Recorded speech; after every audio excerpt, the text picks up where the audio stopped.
Okej, rikthehemi në studio tash me mysafirën tonë të dashur, që është Alessia Balleu, që është edhe shkrimtare, edhe avokate. Mirë se erdhe e dashur në Kosovë, në Prishtinë.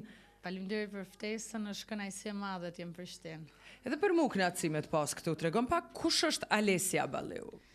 Atëherë është pak vështirë të flasum për veten time, por unë jam avokate për 5 vitesh dhe jap kontributin tim në shoqërinë, politik, por edhe duke shkruar libra që kanë lidhje me drejtësinë, me ligjin, sepse duke shkruar libra dhe duke hulumtuar, duke studiuar, përcjell një mesazh tek lexuesi, tek qytetari se si duhet të jetë ligji mbi politikën dhe si duhet kemi pa diskutim një mirëqenie duke respektuar rregullat, që është pa diskutim ligji mbi gjithçka, mbi çdo dhe mesazhi më transparent për drejtësinë është duhet punojmë gjithë fort që të kemi rezultate sa më të mira për një shoqëri më të mirë.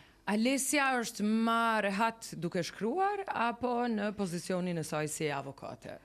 Tani, pasioni im faktikisht është avokatia, shkrimi është një kontribut që unë e jap edhe pa diskutim ka atë pjesën e vet të impenjimit, të studimit, edhe të përcjellurit të mesazhet e duhura, po avokatia është pasioni im. E kam pas që e vogël si pasion dhe madje që në klasë parë thoja unë do bëhem avokate sepse më pëlqejnë betejat, më pëlqen të luftoj dhe më pëlqen pa diskutim që të vëj drejtësi në vend, edhe kam edhe një ego personale që gjithmonë kur kam çështje të ligjore të mia, dua me patjetër të fitoj dhe marr një kënaqësi shumë të madhe nga puna që bëj, sidomos kur kam rezultate maksimale. Çka flet libri Tabula Rasa? Atëherë Tabula Rasa është libri im i parë, cilin unë e kam votuar në vitin 2021. Është një libër i cili flet për tranzicionin 30 vjeçar, por mbi të gjitha flet për ligjin, flet për kushtetutën, flet për mënyrën se si politika ndikonte në ndrimin e ligjit, sa herë u ndronte pushteti, njëri majtas, njëri djathtas. Prandaj dhe unë e vura titullin Tabula Rasa, se ajo që fshihet edhe zhbëhet dhe ribëhet nga e para. Dhe mesazhi ishte që sa herë që ndroheshe politika nuk duhet të ndrohesh edhe ligji, por ligji duhet prevalonte mbi politikën, derisa u bë pa diskutim reforma në 2016 me konsensusin e gjitha palëve që sot kemi spakun, kemi dhe rezultatet që politikanë të lartë janë akuzuar për korrupsion, që nuk ka ndodhur para 30 viteve në Shqipëri, nuk kishim kurrë një politikan i cili ishte i dënuar. Sot ka rezultate, pak të vashta, por ka. Sot kemi kryebashkiak në burg, kemi ish president në burg, kemi ish ministra në burg. Kjo tregon që drejtësia po prevalon, ligji po prevalon mbi politikën. Dhe kjo është thelbësorja. Me sa e di, ende nuk ka një verdikt final, ata po mbahen, por nesër mund të jetë padrejtësisht, ndoshta. Tani, verdikt final ke pasur për disa emra të tjerë që të tjerë po flas për këta aktual me që përmendte. Po këto që janë aktual, të paktën janë në hetim. Para 30 viteve kjo nuk... Çfarë ndodh avokate te një person që në rastin konkret kryebashkiaku i Tiranës mund të shpallet i pafajshëm dhe si rregullohet ose sa punohet për imazhin që ju dëmtua gjithë këtë kohë? Po marrim një X rast ose kryebashkiakun tash. Ç'është vepron një avokat në rastin konkret kur i dëmtohet imazhi, një figure publike? Unë do të jap një përgjigje diplomatike dhe këtu na që jam pak vete involvuar në politik, do thoja që zgjidhi shokët më të mirë se vetja dhe rasti i kryebashkiakut të Tiranës tregoi që nuk diti të zgjidhte shokët më të mirë se vetja, se filloi që tek afera 5D, që jo, po flas për një X person, më mora shembull në rast se do dalë. Okej, në rast specifik të përgjithshëm ç'është vepron një avokat. Atëherë unë llogaritë e ditën. Atëre, unë besoj te drejtësia dhe nuk besoj kur që nisin hetimet, apo nisin procedimet, apo nis arrestimi për dikë pa prova. Unë mendoj që çdo gjë do bëhet publike në momentin e duhur. Ka nis dhe kemi pafund eksperienca si këto, që ka nis edhe në Kosovë. Ka pas persona që janë arrestuar, pastaj janë shpallur të pafajshëm, si funksionon unë thras Alesian. Ato marrim dëshpërbim, pa diskutim për dëmtimin e imazhit edhe për gjithçka që ndodh nëse atyre është bërë një proces i parregull, nëse mbi ato është dëmtuar imazhi, nëse mbi ato është bërë një shpifje, por unë po flasë për Shqipërinë se pa diskutim përmenda reformën drejtësi dhe unë mendoj që rezultatet janë të kënaqshme për momentin që jemi duke folur. Nuk ka në Shqipëri raste kur janë shpallë të pafajshëm dhe i është dëmtu imazhi? Po pa diskutim. Cili është dëm shpërblimi që marrin figurat? Se ne jemi edhe në një kohë. Kjo varet edhe nga rasti që kanë, varet edhe çfarë dëmi kanë, varet çfarë kauza akuzohen. Jo çdo çështje është e njëjtë. Kjo varet nga rëndësia që ka çështja, varet nga vepra penale që ka çështja dhe varet edhe nga dëmtimi që ti ke shkaktuar tjetrit.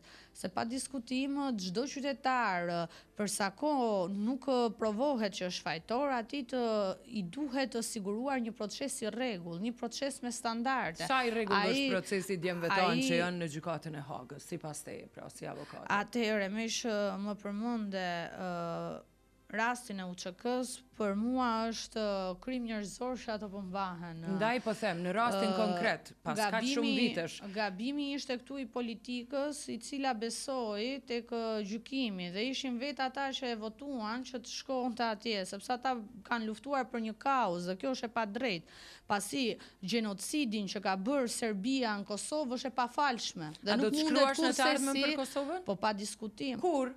Kur do ta kemi një libër për Kosovën? Mund të jetë edhe libri i radhës për Kosovën. Unë madje doja ta thoja edhe këtë mesazhin që është e pafalshme që gjenocidi serb me ato që bëri në Kosovë nuk duhet kurrësi që djemt tant paguajnë fajet e shtetit serb dhe masakrat dhe vrasjet dhe gjithçka që ato kanë bërë në Kosovë. Ato mund të kenë shumë defekte, siç mund të ketë çdo politikan. Por kurse si ato nuk negociuan pavarësinë e Kosovës, nuk negociuan kurrë mos luftonin për Kosovën.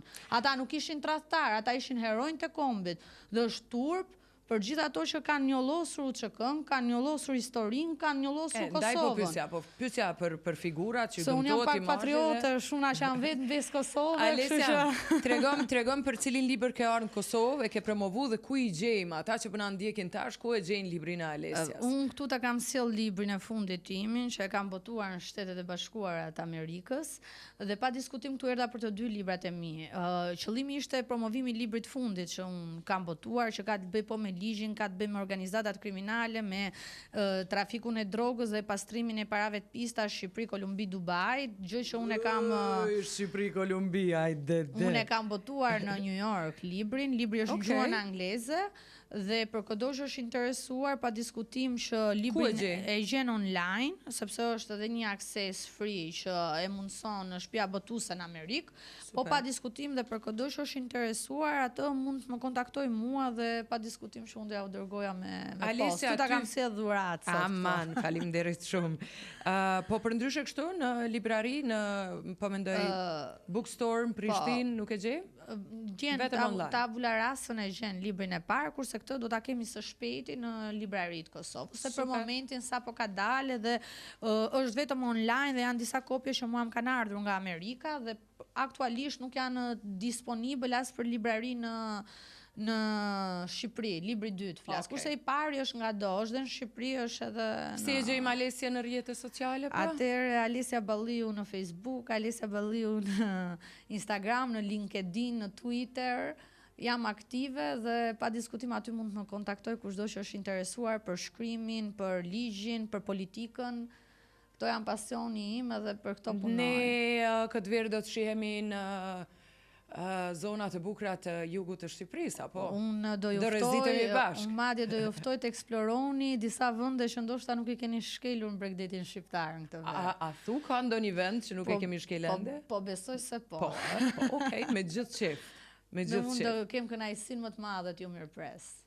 Ty të shkoft mbar, uroj ata që më na ndëgjojnë me i marr librat e Alesias, me lexu rreth përvojës së saj edhe profesionit saj, kënaqësi që të pata në studio. Ishte kënaqësia ime. Faleminderit Alesia. Faleminderit juve. Me mua në studio e dashur avokate, shkrimtare Alesia Balliu, që e gjeni edhe në rrjetet sociale dhe mund të flisni për dy libra që tashmë i ka në treg. Faleminderit, kënaqësi. Rruga mbar për Tiranë. Faleminderit.